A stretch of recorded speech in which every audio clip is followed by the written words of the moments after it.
The Lakers season is well underway, and I know my Laker fam has a lot to say. So today, I thought it would be a perfect opportunity to answer all of your questions. So today, we are going to be answering all those questions in a mailbag Q&A. You're watching Lakers Report by Chat Sports, all things Lakers. What's up, Laker fam? I'm your host, Hannah Kulik, aka Laker Han. Now, I got a ton of questions for you guys. I asked you to send me questions right after the first game of the season on my Twitter. So if you are not yet following me, make sure you are following me both on my Twitter and my Instagram so that you can not only participate in this next mailbag episode, because we are going to be doing a lot of these. I always love answering your questions. So definitely once every couple of weeks, I'm going to be asking you guys to send me questions for a shout out and for me, of course, to answer whatever question you have about our Los Angeles Lakers. And I want to get right into these questions because I got a ton, so I want to be able to answer as many as possible. But before we do get into them, I have to make sure that you guys are subscribed. Make sure to join this Lakers Report family because the season is just getting started. We are going to have coverage on all things Lakers, pregame, postgame, all of the latest breaking news stories, rumors, everything you need to know about our purple and gold. It's going to be right here. So make sure you hit that subscribe button and you are up to date on all things Lakers. But let's just jump right into these questions because like I said, I got a lot and I want to be able to answer as many as possible, if not all of them. So the first question we have here today is from @MichaelA54. He asks, when do we trade LeBron?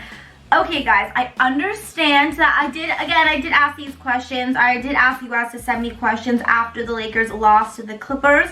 They did suffer that 102-112 loss on their season opener, which was of course very disappointing. But you guys, we're not trading LeBron James. Maybe he didn't have the best game of his career, but still he is one of the best players, if not the best player to ever play. So there is no way that the Lakers are trading LeBron James. And you guys, maybe he didn't have his best game, but he still wasn't terrible. But any thoughts on trading LeBron? Anyone thinking the Lakers are looking to part ways with LeBron after one kind of so-so game, the first game of the season? It's just ridiculous and it's not going to happen. Alright, now obviously I got a ton of questions asking about what I thought of Danny Green's performance. This particular question is from @Lorenzo Anderson. He just asked what I thought about Danny Green's performance. He mentioned he had 28 points. And hit some good three-pointers. So yeah, I was extremely impressed with Danny Green, as I am sure everyone in Lakers Nation was. He was by far, in my opinion, the player of the game for me. Definitely for the Lakers. Obviously, Kawhi probably was for the Clippers.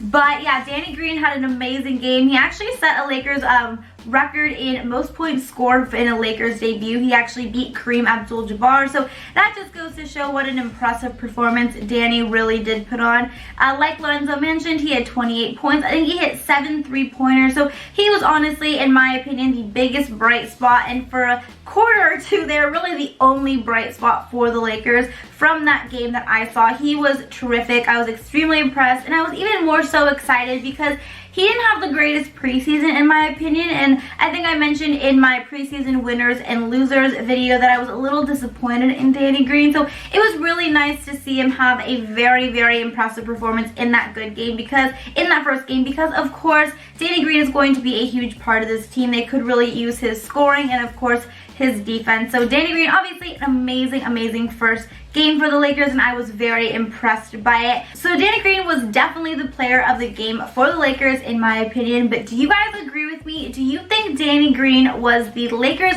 best player of the game for that first game in the Clippers? If you do, type Y down below. If not, type N down below. And I want to remind you guys also to comment down below. Really comment, because I love reading all of your comments. I love responding to all of them. And I just love talking to my Laker fam. So let me know down below if you agree with me that Danny Green was the player of the game for the Lakers. But let's move on to some more questions here. Now this next question, @TextLoneRanger420, he had also asked about Danny Green's performance, but so we're gonna I already talked about that. So he also wants to know why aren't they playing McGee like they should, and asks about Lakers defense.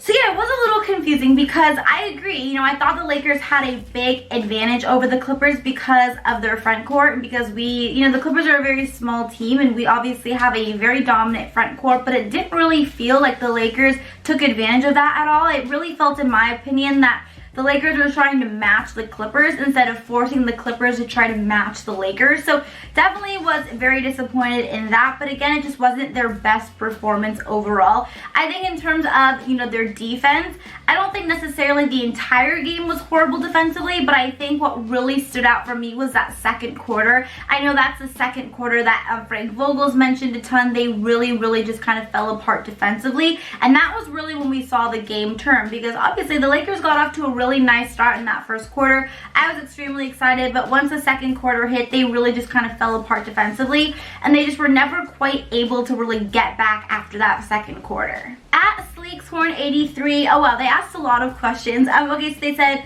why not have Danny Green start the fourth when he was lighting it up in the third? I think the coaches, you know, consensus there was just that he needed to take a little break because they were obviously going to need him down the fourth in that kind of fourth quarter in the clutch and the stretch. But, you know, I kind of agreed. I actually said that too. I was like, why is Danny Green not in there? He just had such an amazing third quarter. But I think the coaching staff felt that he needed a little rest because they would need him later on. I will say, though, that he did come back in that fourth quarter late. I think he came in with like 6 minutes left or something, which I thought was not okay. I think if they were going to give him a little break, okay, fine, but then he should have come in around like the 9-8 minute mark. But I have a faint recollection that he came in around the 6 minute mark, because I remember being like, why was he out for so long? So definitely agree with your frustration there. What's up with the rotation? Where's the ball movement? AD doesn't have to go one-on-one all the time. And KCP trade rumor, let's start that talk. So a lot of you guys asked about KCP, so we're going to talk about that in a little bit.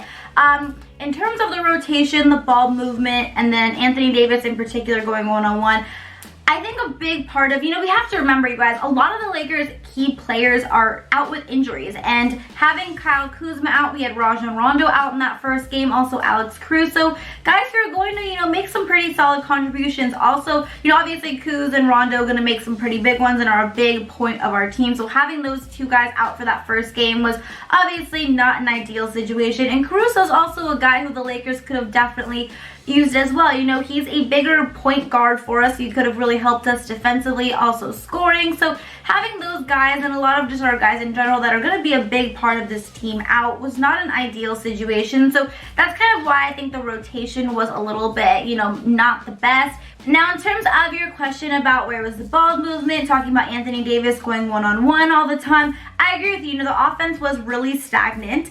It definitely did seem like not even just Anthony Davis, but pretty much every player was just going one-on-one or one-on-5, honestly. But we did see that a lot with AD and, of course, LeBron. I think obviously a lot has to do with the fact that we didn't have Rondo in there. We didn't have Alex Caruso in there. Guys who are really playmakers and who are going to help run our offense. We had LeBron James being our primary ball handler, being that point guard for us a majority of the night. And it was kind of interesting because after the game, Charles Barkley actually addressed this on TNT, and he said that he doesn't really believe that LeBron is actually the best case to be that primary ball handler for the Lakers, because yes, of course, he can, you know, get assists and he can facilitate the ball, but the Lakers really want to play this fast-paced offense, and he's not the guy who's going to be able to run that fast-paced offense because he's older, of course. So I kind of agree with that. You know, looking forward, I think obviously LeBron is going to be that primary ball handler. He's going to have the ball in his hands a lot, like he's always just had throughout his career, but I do think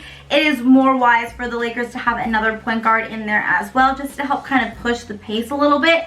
But again, having Rondo back, having Caruso back, having some more of our, you know, guys who are really going to be making big contributions to this team, having Kuzma back is going to be a big help. But yes, I will agree with you. That first game, there was way too much one-on-one. It was not enough ball movement. A lot of guys were just standing around, and I was very frustrated with it as well. So I definitely feel your pain. But again, first game of the season, there's going to be a lot of things that we have to work out moving forward, but I'm sure we will. Not freaking out about our team yet, you guys. Just getting started here. Got a very good team. It's going to just continue to get better and better. There's got to be a little bit of a learning period here, of course, which was to be expected. Next question. Okay. A lot of people, let's just talk about it, because a lot of people are asking about KCP. Why is KCP so bad? Why is KCP still on the team? I don't want to like talk badly about a player, but I am not the biggest fan of KCP. I even tweeted this, and I kind of mean it, you know. There has really never been a player in the NBA who, in my opinion, has just been so useless for a team than KCP. It's very frustrating for me because when the Lakers got him a couple years ago, he really was advertised as this great 3-and-D player. I thought he was going to be able to make a big contribution for this team, but just year after year, it has never really seemed to happen. He does have a couple of games where he shoots the ball well and he scores a lot of points, but for the most part, he's just been cold ever since he signed with us, and it's frustrating because we could obviously really use his scoring ability. And on opening night in particular, you know, KCP played 27 minutes. He had 0 points. He really did absolutely nothing, and there really is no excuse for that, in my opinion. KCP should be at least, even if he's having an off shooting night, you should be at least able to contribute 8 points per game, especially with the contract and what we're paying him. He is actually the Lakers' 4th highest paid player, so it is pretty ridiculous.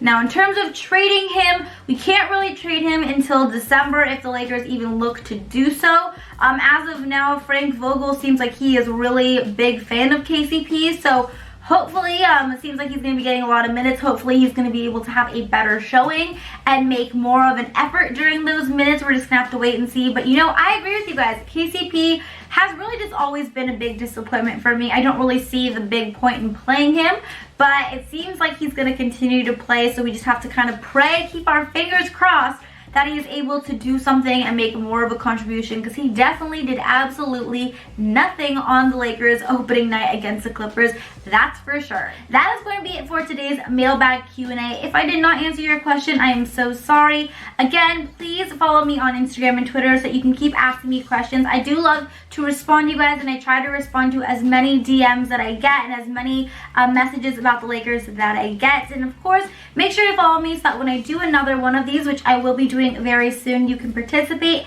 and ask me a question. Thank you guys so much for watching. I hope you liked it. If you did like it and you want to see some more Q&As from me, make sure to give this video a double thumbs up. Don't forget to subscribe here on Chat Sports and the new Chat Sports Lakers YouTube channel for all things purple and gold. And until next time, Laker Hand is out. Bye guys!